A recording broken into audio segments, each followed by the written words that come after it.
Pernah nggak sih membayangkan hidup tanpa WhatsApp? Sebelum WhatsApp populer, ada satu aplikasi yang sangat terkenal yaitu BBM atau BlackBerry Messenger.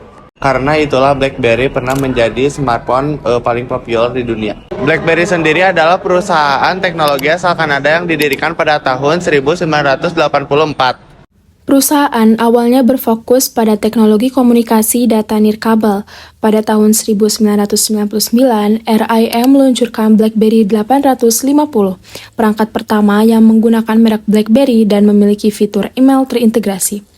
Periode 2001 hingga 2007 menjadi masa kejayaan BlackBerry melalui berbagai produk seperti Pearl, Curve, dan Bold, hingga mencapai valuasi lebih dari 68 miliar US dollar pada tahun 2007. Pada tahun 2011, BlackBerry mencapai masa kejayaannya dengan sekitar 85 juta pengguna di seluruh dunia. Tapi setelah iPhone dan Android muncul, semuanya mulai berubah. Kalau dilihat dari analisis Porter 5 Forces, industri smartphone memiliki persaingan yang sangat ketat. BlackBerry harus bersaing dengan banyak perusahaan besar yang terus menghadirkan teknologi baru. Akibatnya, posisi BlackBerry semakin terancam dan mulai kehilangan penggunaannya. Kenapa BlackBerry mulai tertinggal? Kalau kita lihat dari teori strategic entrepreneurship, ada beberapa alasan kenapa BlackBerry itu gagal mengikuti perkembangan zaman. Pertama adalah entrepreneurial mindset atau pola pikir kewirausahaan. Sederhananya, BlackBerry itu terlalu percaya diri dengan kesuksesannya. Mereka mengira orang akan terus menyukai keyboard fisik dan juga BBM. Padahal saat itu pengguna mulai beralih ke layar sentuh dan juga aplikasi yang lebih beragam. Kedua adalah culture and leadership atau budaya dan kepemimpinan. Pada saat itu, BlackBerry dipimpin oleh 2 CEO sekaligus. Akibatnya, proses pengambilan keputusan menjadi lebih lambat dibanding dengan pesaingnya. Ketiga adalah pengelolaan sumber daya. Padahal, BlackBerry ini punya teknologi keamanan yang sangat bagus. Sayangnya, keunggulan itu tidak dimanfaatkan secara maksimal untuk menghadapi perubahan pasar. Dan yang terakhir adalah inovasi. BlackBerry memang terus berinovasi, tetapi inovasinya itu hanya berupa perbaikan kecil, sementara Apple dan juga Android, mereka menghadirkan perubahan besar yang benar-benar mengubah pengalaman si penggunanya.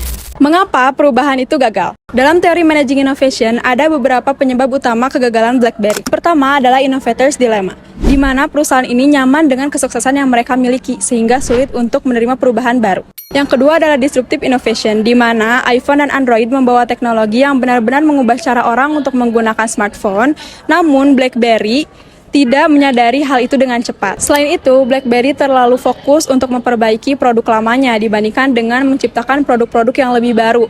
Nah, mereka juga gagal untuk mengembangkan ekosistem aplikasi seperti Google Play dan App Store. Akhirnya, pengguna mulai beralih ke smartphone lain. Pangsa pasar BlackBerry juga terus menurun dan mereka mengira bahwa produknya itu dianggap kurang relevan lagi, sehingga perusahaan keluar dari bisnis smartphone. Lalu, apa yang harus dilakukan BlackBerry? Nah, dari teori power and politik, ada beberapa langkah yang kita bisa harus lakukan. Nah, yang pertama, memperjelas kepemimpinan agar keputusan bisa diambil lebih cepat. Kedua, membangun tim perubahan agar lebih solid. Yang ketiga, memberi ruang lebih besar untuk tim inovasi agar menemukan ide-ide yang baru. Yang keempat, meningkatkan komunikasi dalam organisasi agar bisa mempunyai tujuan yang sama. Dan yang terakhir, memperkuat tata kelola perusahaan. Nah, dari kasus ini, untuk menjadi pemimpin pasar, tidak harus selalu menjadi yang terbaik. Tetapi, perusahaan harus terus mendengarkan kebutuhan pelanggan, berani berubah, dan terus berinovasi.